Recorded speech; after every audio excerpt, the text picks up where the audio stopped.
It started like any other forgettable Tuesday. A mundane morning spent drowning in work emails, the hum of the coffee maker blending into the background noise of my life.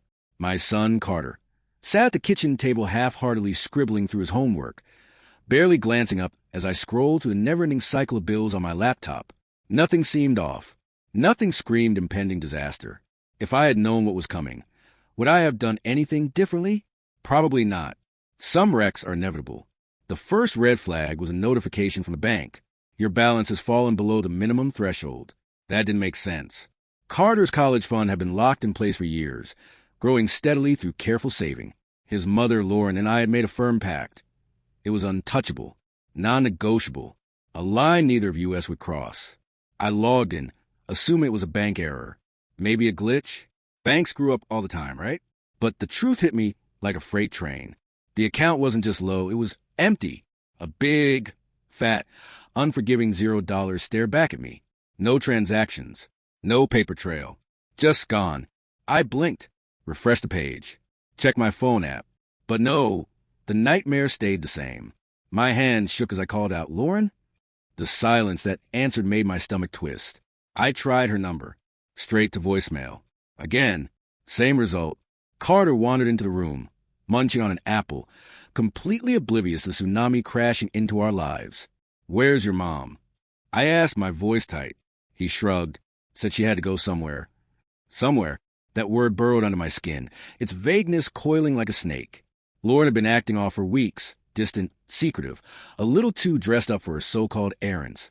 I had chalked it up to stress, to midlife restlessness, to whatever excuses husbands tell themselves when they don't want to face the truth. I opened our joint credit card account. Flights, luxury hotels, 5-star restaurants. The bile rose in my throat. Lauren wasn't just somewhere. She was halfway across the country, blowing through our son's future like it was monopoly money. I clenched my fists, struggling to keep my breathing even. I couldn't let Carter see me unravel. But inside, the storm raged. How could she do this? Not to me, but to him, to our son. Carter must have noticed something in my expression, because he stepped closer and placed a small hand on my arm. "Dad, it's fine," he said, too calm, too knowing. At the time, I thought he was just being strong for me. That's what kids do when they sense their parents are breaking. But looking back, I should have seen it then. How his tone wasn't just comforting. It was certain, like he already had a plan. The days that followed felt like an endless blur, a whirlwind of emotions that twisted and turned inside me, making it impossible to focus on anything but a betrayal that had shattered the fragile balance of our lives. I went through the motions like a man trapped in a nightmare, waking up every morning only to be met with the same cruel reality. Lauren was gone, her absence a hollow void in our home, and worse yet, she had left with everything we had worked so hard to build. The house felt colder without her, emptier, but not in the way I had expected. There was no grief, no longing for her return, only the smoldering embers of rage, burning hotter with each passing day. Carter, however, was different. If he was struggling, he didn't show it. He still went to school on time, still did his homework, still played his games like nothing had changed. But I knew my son. There was something beneath that calm, something hidden just beneath the surface that I couldn't quite put my finger on. It wasn't sadness, and it wasn't confusion. It was focus. One night, unable to sleep, I walked downstairs to get a drink of water, only to find a faint glow of a screen illuminating the living room. Carter was sitting on the couch, his tablet balanced on his knees, his fingers moving with swift precision across the keyboard. His eyes were locked onto the screen, his lips pressed into a thin line of determination. I stood there for a moment, watching, something in my gut twisting, as I realized that he wasn't just playing a game. He was working. "Carter?" I called softly, my voice barely above a whisper. He flinched, snapping his head up to look at me, his expression unreadable in the dim light. For a brief second, I saw something flicker across his face, something like annoyance, maybe even frustration. But then it was gone, replaced by that same casual nonchalance he had worn since the moment Lauren left. "Hey, Dad," he said, forcing a smile. "Couldn't sleep?" I walked over and sat down beside him, my eyes flicking to the screen. A series of numbers, letters, and symbols flashed across the display, something far too complex for a simple homework assignment. I frowned. "What are you working on?" He hesitated for a fraction of a second before shrugging. "Just some coding stuff. A side project." I didn't believe him. Not entirely. There was Something he wasn't telling me. But I also knew better than to push too hard. Carter wasn't the kind of kid who responded well to pressure. He was like his mother in that way. Too smart for his own good, too independent to be forced into anything. All right, I said finally, leaning back against the couch. Just don't stay up too late. He nodded, but as I got up and started back toward the stairs, I could feel his eyes on me, watching, calculating. And for the first time, a thought crossed my mind that I couldn't shake. What if he knows more than he's letting on? The next morning, I woke up to the sound of my phone buzzing incessantly against the nightstand. Groggy, I reached for it, squinting at the screen. A notification from the bank. Deposit received. $50,000. My heart stopped. I sat up so fast that I nearly knocked over the lamp, my fingers fumbling to unlock my phone. I stared at the screen, my mind racing. That was the exact amount Lauren had stolen from Carter's college fund. The same amount that had disappeared without a trace. I checked the transaction details, but there was no sender information, no clear source of where the money had come from. It was as if it had simply materialized out of thin air. And then, a chilling realization hit me like a freight train. I turned and bolted downstairs, finding Carter once again sitting at the kitchen table, calmly eating his cereal as if the world hadn't just flipped upside down. He barely looked up as I stormed in, my phone clutched in my hand. "Carter," I said, my voice barely steady, "where did this money come from?" He glanced at me, completely unfazed. "What money?" I thrust my phone toward him, showing him the notification. "This, $50,000. It just appeared in my account. I need to know where it came from." For a moment, Carter just stared at the screen, chewing thoughtfully on his spoonful of cereal. Then, after a long pause, he set his spoon down and leaned back in his chair, his expression unreadable. "I told you, Dad," he said, his voice eerily calm. "I'm fixing it." A cold chill ran down my spine. "Carter, what did you do?" He tilted his head slightly, as if considering how to answer. Then he gave me that same small, knowing smirk he had worn the night before. "I got it back." I felt the room tilt around me. "You what?" "The money," he said, as if it were the most obvious thing in the world. "Mom took it, so I took it back." I sank into the chair across from him, my hands trembling. "Carter, that's not how this works. You can't just—" "Why not?" he interrupted, his eyes locking onto mine. "She stole from us first. Why should she get away with it?" I opened my mouth to respond, but no words came out, because deep down I knew he had a point. I had spent days, weeks even, wallowing in my own anger, wishing there was some way to make Lauren pay for what she had done. And now, somehow, my 10-year-old son had done exactly that. But at what cost? I looked at him, really looked at him, and for the first time, I saw something different in his eyes. Not just intelligence, not just determination, control. He hadn't just taken the money back. He had taken control of the entire situation, and I had no idea what he was going to do next. After that morning, nothing felt normal anymore. Not the house, not my relationship with Carter, not even the silence that stretched between us at breakfast, dinner, or any other part of the day. It wasn't just the money, it was what it represented. My 10-year-old son had done something that should have been impossible. He hadn't just taken the money back. He had orchestrated something far beyond his years, something calculated, something dangerous. I wanted to believe that I could still handle this, that I could still be the father who knew more than his son, who could offer guidance and protection.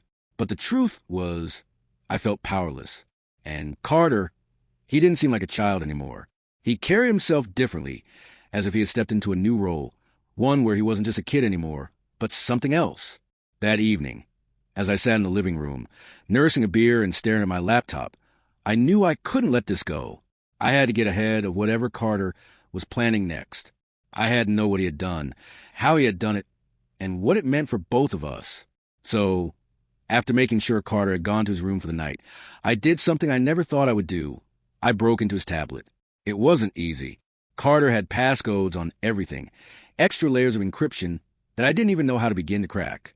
But then I remembered something. He always left clues, little patterns in the way he did things. He was methodical, but never careless. I thought about what mattered most to him, about how his mind worked. And after an hour trying different passwords, I finally got in.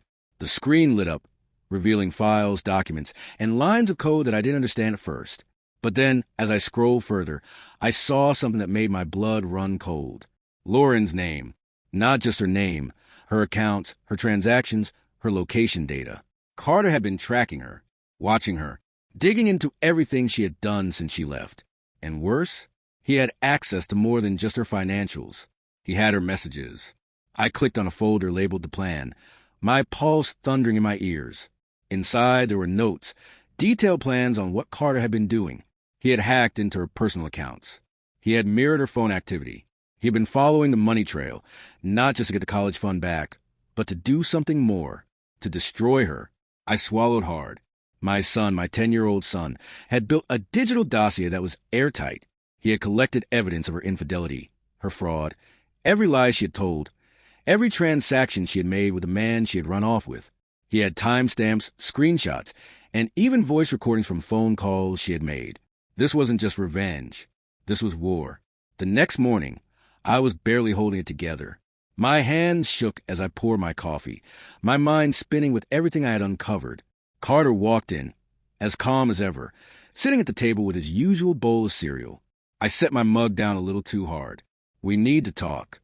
He didn't even look up. "About what?" "You know what?" I said sharply. "I went through your tablet last night." That got his attention. Slowly, he lifted his gaze to mine, his expression unreadable. "You shouldn't have done that. And you shouldn't have done any of what I found on there." I shot back, leaning forward. "You've been tracking your mother. You hacked into her life, Carter. Do you understand how serious this is?" He took a deep breath, then set a spoon down with an almost mechanical precision. "I understand it better than you do." "No," I said, my voice hardening. "You don't, because you're a child." His expression remained impassive. A child wouldn't have gotten the money back. A child wouldn't have found out the truth. A child wouldn't be fixing what you're too scared to fix. I flinched at that. He had hit a nerve, and he knew it. He leaned back, folding his arms across his chest. "I don't know why you're so upset. Everything I've done has helped us. She stole from us. She left us. And now she's going to pay for it. That's not your job." I whispered. "That's not how this works." Carter tilted his head. "Then how does it work, Dad? Are we supposed to just sit back and let her get away with it? Let her live her new life while we struggle? Let her take everything from us?" "I don't know," I admitted, rubbing my face.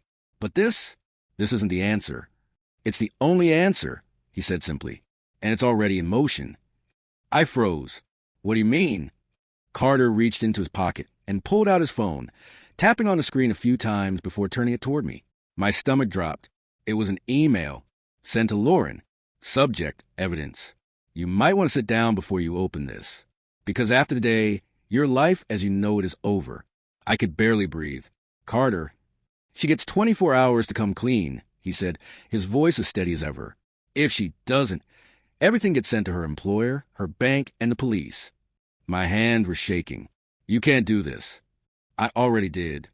The air between us was thick, heavy with something neither of us could name. I wanted to stop him. I wanted to tell him that this wasn't the way. But looking into his eyes, I saw something that scared me more than anything else. He wasn't asking for my permission. He was letting me know what was coming next. The moment Carter uttered those words, I already did. Something in the air changed. It was no longer a conversation between a father and his son. It wasn't a matter of right or wrong, of discipline or forgiveness. No, this was something else entirely. This was my 10-year-old telling me, not asking, telling me that he'd taken the reins and there was no going back. I swallowed hard, my fingers gripping the edge of the kitchen table so tightly that my knuckles turned white. My mind raced through 1,000 different outcomes, none of them good. What had he done? How had he done it? And most importantly, how was I supposed to stop him now? "Carter," I said, my voice as steady as I could manage, "listen to me. You're playing a dangerous game here. You don't understand what kind of consequences." "I understand perfectly," he interrupted, and the calm certainty in his voice sent a shiver down my spine. I gave her a choice. She has 24 hours. If she takes it, then we walk away, no harm done. If she doesn't, his voice trailed off, but I knew exactly what he meant. The evidence would go public. She would be exposed, not just to me, but to everyone. Her job, her friends, the authorities. Carter wasn't bluffing. He had thought this through down to the smallest detail.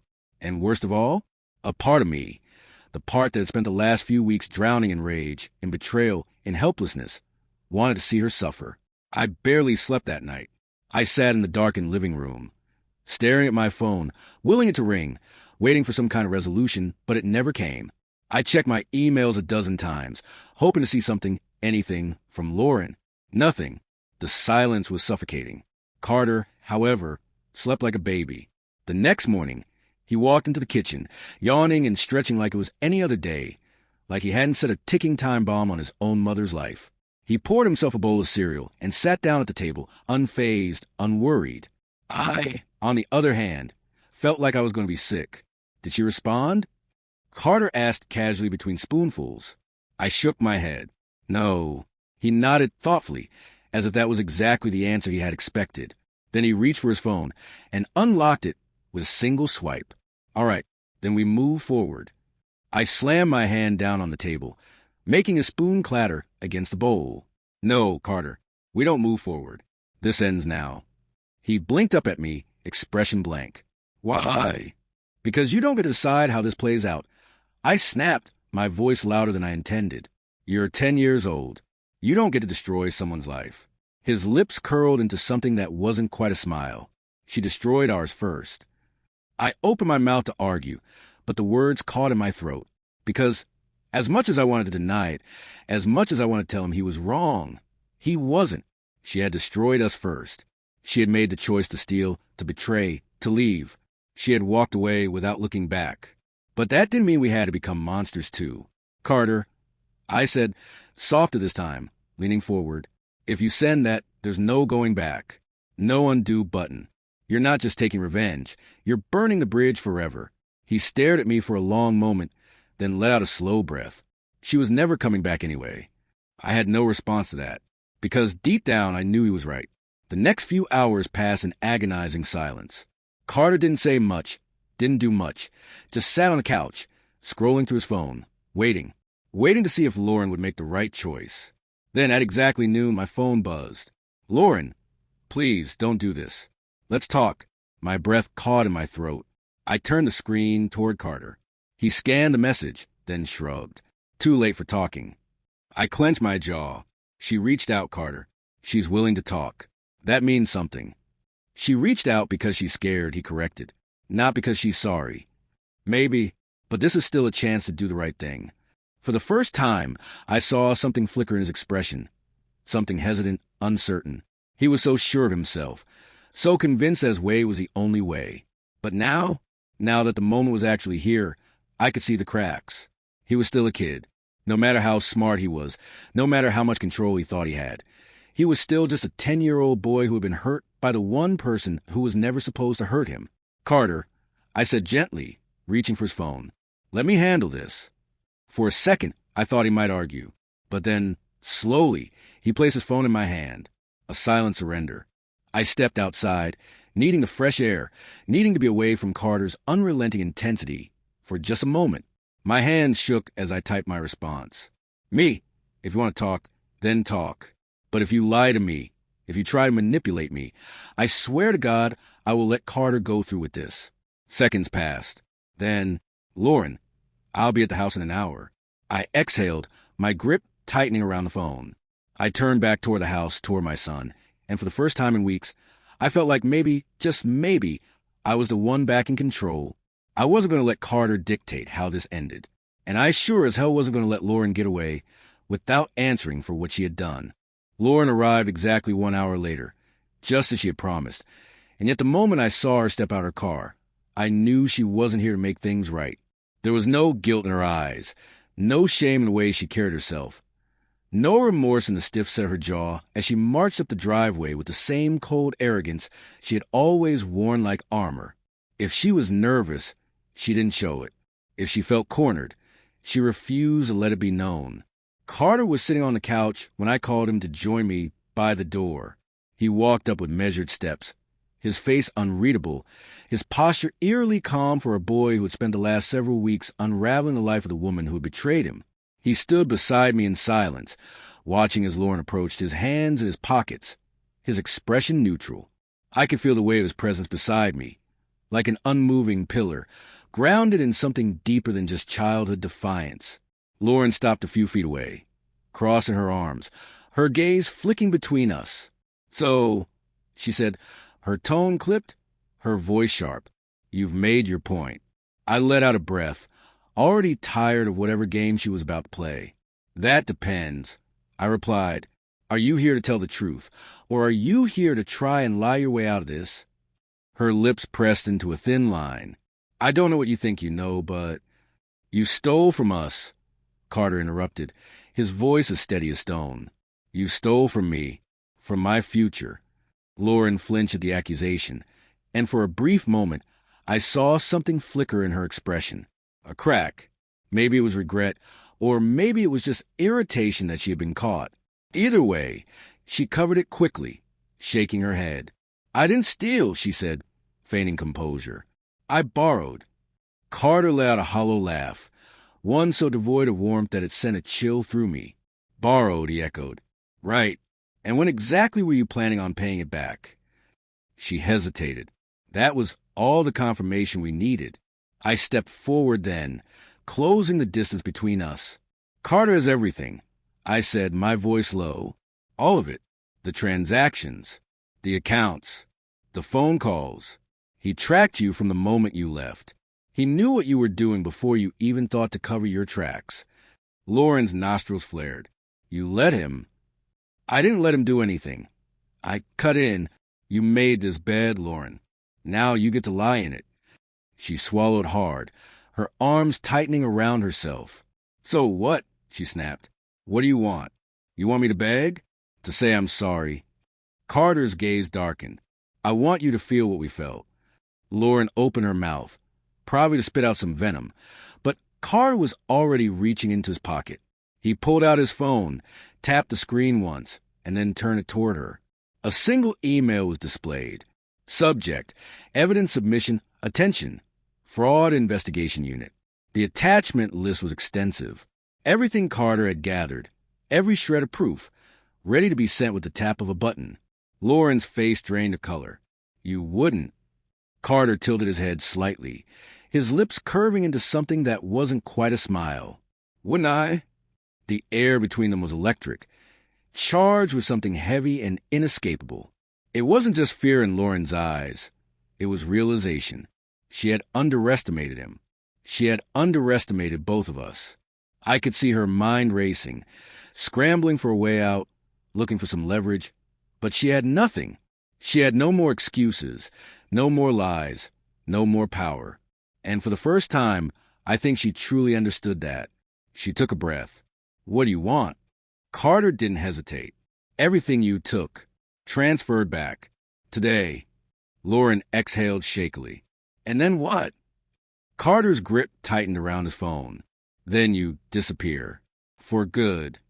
She let out a bitter laugh. "You really think it's that simple?" Carter met her gaze without flinching. "It is for me." Silence stretched between us, thick and suffocating. Then, after what felt like an eternity, Lauren nodded. Just once. Just enough to show that she knew she had lost. I expected some kind of fight, some last-minute effort to turn the tables. But there was none. Just quiet resignation as she pulled out her own phone and started typing. It took her less than 5 minutes to transfer the money back. Less than 5 minutes to undo weeks of damage. When she was done, she looked up at me, her expression unreadable. "There. Are we done?" Carter checked his screen, confirming the deposit. Then, without another word, he turned and walked away. Lauren watched him go, something strange flashing across her face. Maybe she had expected him to gloat. Maybe she had expected some kind of grand speech about justice and revenge. But Carter wasn't interested in any of that. He had won. That was all that mattered. She turned back to me, her jaw clenched. "He's not normal," she muttered. "You know that, right?" I let out a breath. He didn't have a choice. She shook her head. "You think this is over? He's not going to stop here." I met her gaze, feeling a strange sense of certainty settle over me. "No," I admitted. "I don't think he will." Lauren hesitated, like she wanted to say something else. But then she just shook her head and walked away, disappearing down the driveway, out of our lives for good. That night, Carter sat on the back porch, staring out into the yard. I joined him, sitting beside him in silence for a long moment before finally speaking. You did it. He nodded. Yeah. I studied him carefully. How do you feel? He was quiet for a long time. Then he let out a slow breath. Empty. I swallowed hard. Carter, this isn't who you have to be. He looked at me then, his gaze impossibly sharp for a child his age. Isn't it? I didn't have an answer for that, because deep down I wasn't sure anymore. Maybe Lauren had been right. Maybe this wasn't over. Maybe Carter had only just begun. But for now, at least, the war was over. And that would have to be enough.